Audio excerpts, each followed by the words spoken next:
Hi again then guys, and welcome to another episode of B-Road Ballers, returning once again to Gran Turismo 6, and in this particular installment we're featuring another car, and there are quite a few like this, to be fair, in this series, arguably more than all others, which will fly under most people's radar. It's a car which is not only easy to overlook in the dealership, because let's face it, the Daihatsu dealership isn't exactly one which most people will go to that often, but even if you do, it doesn't tend to be a car that people are going there for. 9 times out of 10, if somebody is going to the Daihatsu dealership, they're probably there for either the Storia Cross 4 or the Core Avanzato. Understandably so. Those are two great cars, they're among my favourite Daihatsus, but this one, the newer shape Daihatsu Move RS, is an interesting alternative to some of the much more obvious choices, not just from Daihatsu in the K-car category, but also from other manufacturers as well, because by far and away, the vast majority of K-cars on Gran Turismo 6 are front-wheel drive, even though in real life there are plenty of all-wheel drive K-cars.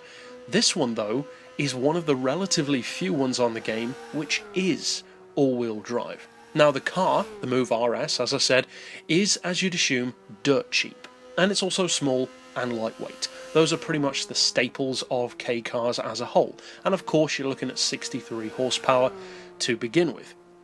But as far as tuning this car goes, you do need to take a little bit of care as far as how you choose to not only tune it, but also upgrade it with its actual parts.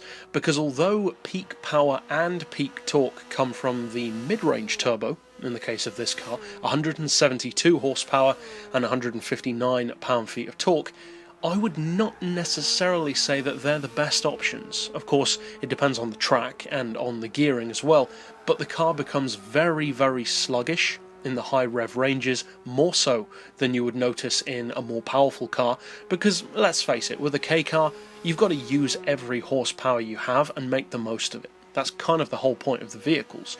So when you only have 170 horsepower anyway, well, you notice a lack of performance or a loss of power much more rapidly than you would in, let's say, a 1000 horsepower car that's not running quite well enough. It's still going to be fast. Whereas with a car like this, you can definitely notice that. And that really is the case. With the mid-range turbo, even around a track which isn't particularly hilly, like here at Tokyo Route 246, it does struggle to get up past, say, 90 or 100 miles per hour with the mid-range turbo in particular. So for this run that you can see here, I am actually using the high-range turbo, which gives you about 150, 160 horsepower. So there's not a huge drop. More of the drop comes from the lowered PP level, which drops, I think it was to around 410, 415 instead of 433. But again, not necessarily a bad thing if it's making the car quicker after all. So that is something to bear in mind, and with a lot of other K cars that's not really an issue. It's not really an issue with the Storia or with the Core, the Avanzato, even with the Move and plenty of others that aren't just Daihatsus, but with this one, for various reasons, it does. Now, as I said, you do have all-wheel drive to your advantage, and there's one scenario in particular where that really does come in handy. As you'd probably guess, off-road.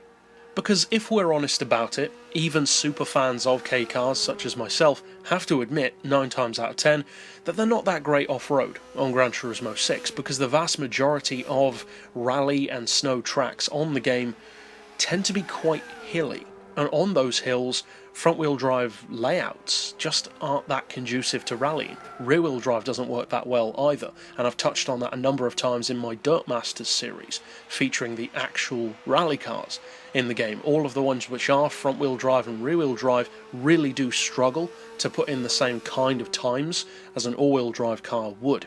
Now with this car, that's not a problem, because you've got all-wheel drive. You've got a thumpy engine, it's a 659cc turbo, of course, turbocharged, and as I said before, the numbers are not bad at all. The torque in particular is usually quite good on a K car in comparison to its power. Now the weight, despite having all-wheel drive, is still actually quite low. It weighs 803 kilos. That's pretty good, and the horsepower per tonne is 214.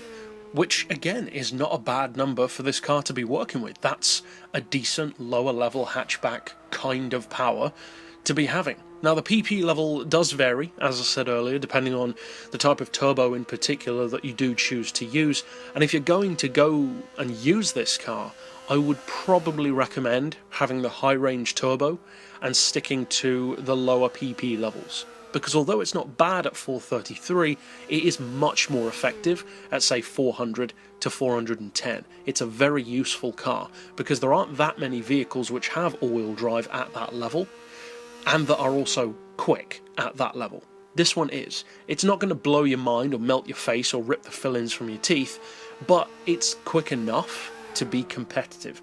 As you'd assume with all-wheel drive, it does have a huge amount of grip, regardless of the tyres that you fit to it, but at the same time, you do need to be a little bit wary of that, because of course driving a car like this, or a Suzuki Alto Lapin Turbo, which also has all-wheel drive, it doesn't handle in the same way as a front-wheel drive Kei car. Those you can absolutely throw them through corners, whereas with this one, you've got so much more grip going to the back end in particular, and also more power going to the back end, that it does handle quite differently. It, in some cases, can feel a little bit heavier, which, again, for an all-wheel drive car, that's not too surprising, but it's something to bear in mind for these all-wheel drive Kei cars.